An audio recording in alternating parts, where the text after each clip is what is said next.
Patuloy na binabantayan ng Pilipinas ang mga bagong istrukturang inilalagay ng China sa Baho de Masinloc.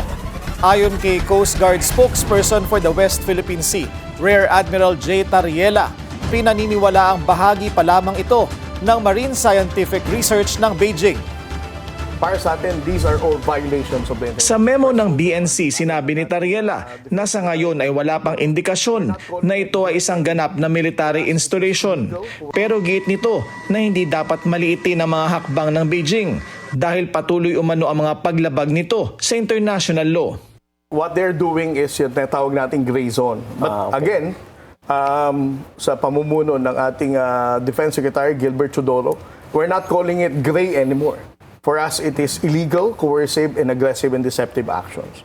Lahat ng ginagawa nila kahit below the threshold of armed attack, para sa atin, these are all violations of the international law.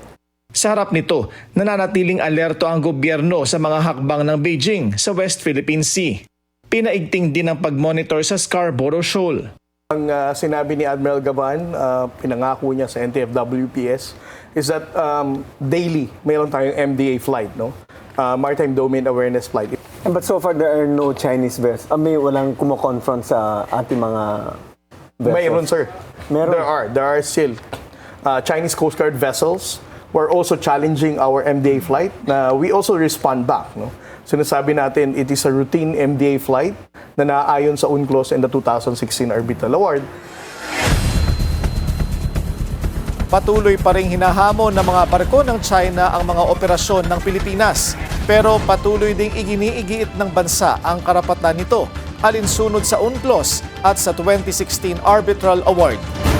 Manatiling nakatutok sa Bilyonaryo News Channel. Sumubaybay sa aming social media accounts at mag-subscribe sa aming YouTube channel para sa mga eksklusibong balita at storya.